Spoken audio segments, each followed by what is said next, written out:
More than 10,000 new tractors are sold in Australia each year, according to the Tractor and Machinery Association of Australia.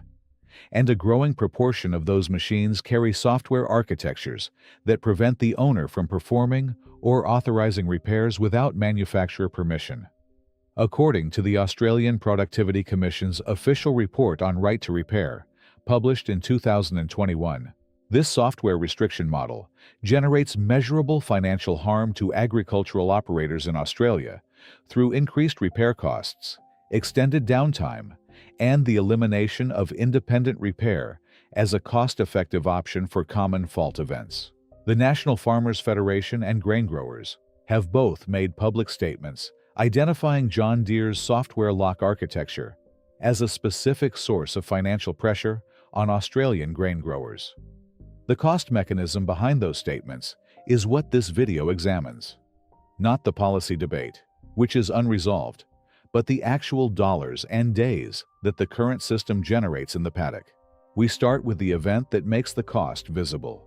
The event that illustrates the John Deere software lockout cost most clearly is not a catastrophic mechanical failure. It is a fault code.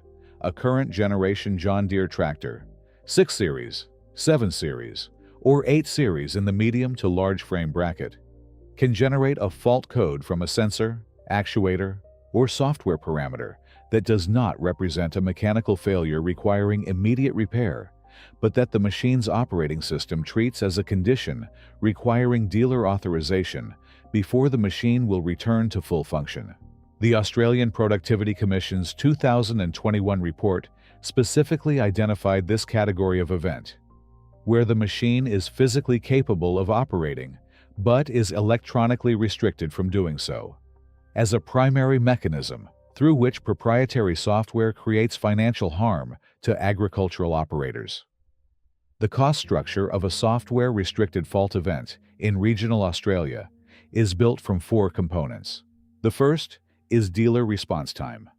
John Deere Australia's dealer network, while national in coverage, operates at a density that means a farm in the central Queensland grain belt or the Western Australian wheat belt may be 2 to 4 hours from the nearest dealer.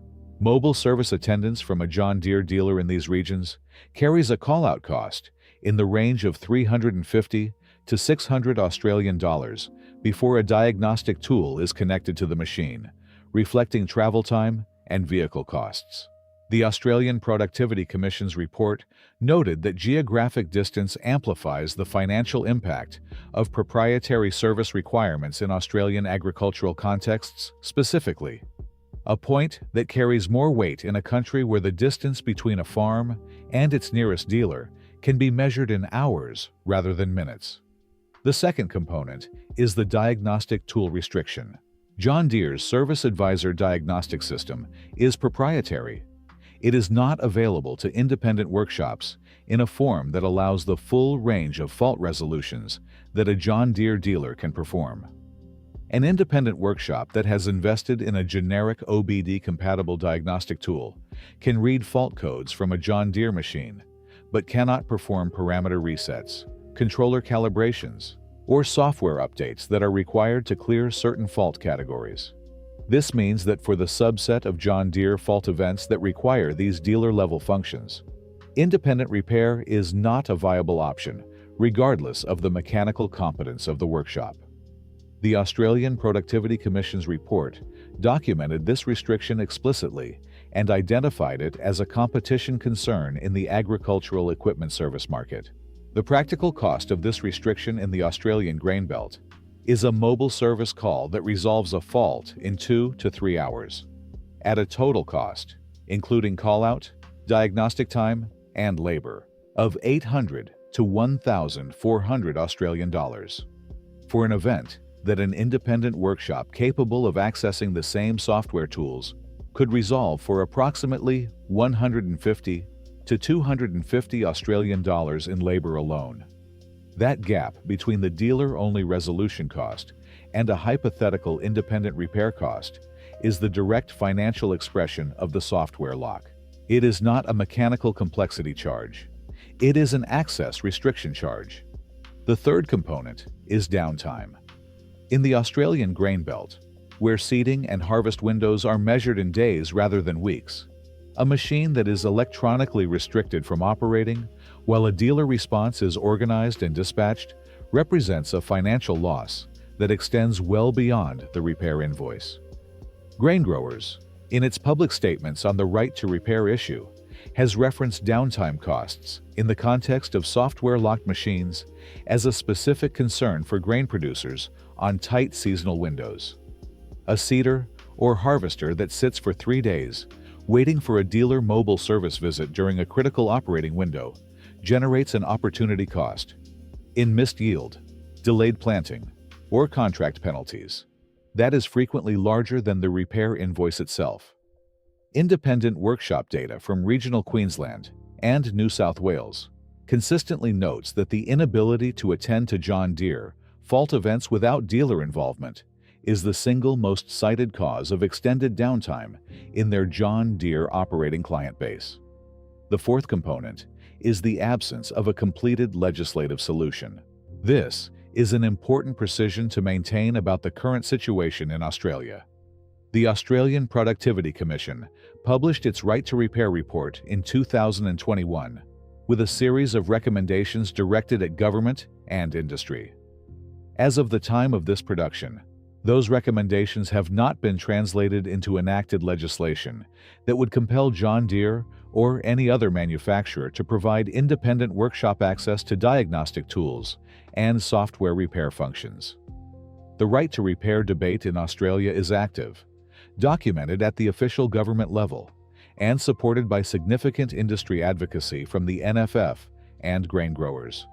But it is not resolved law. Australian farmers operating John Deere equipment today are operating under the current system, not a reformed one.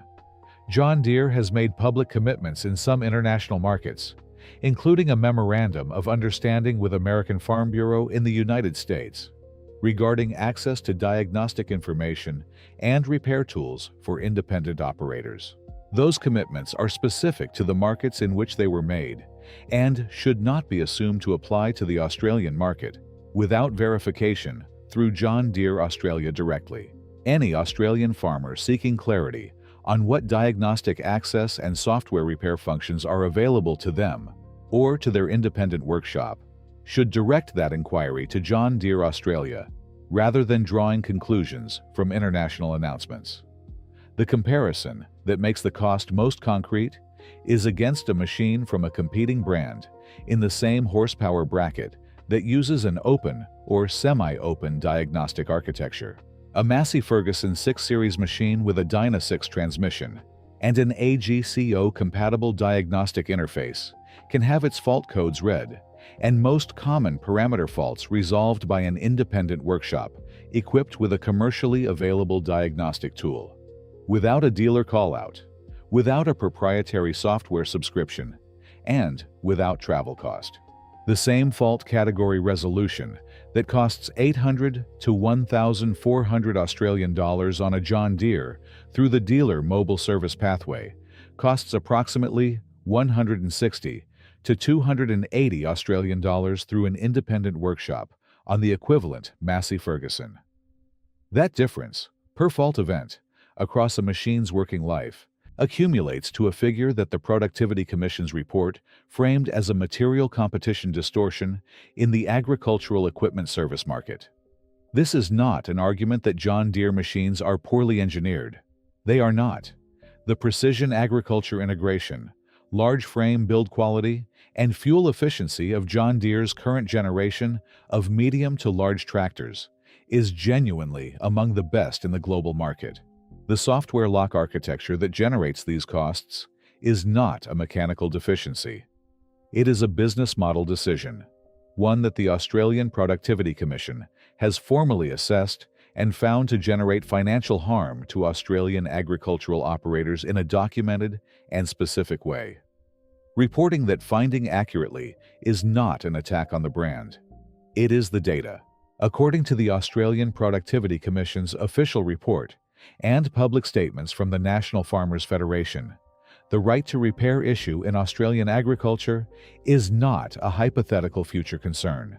It is a current cost that Australian farmers running proprietary software-locked equipment are paying today in mobile service callouts, extended downtime, and dealer-exclusive fault resolution on every fault event that falls within the software-restricted category.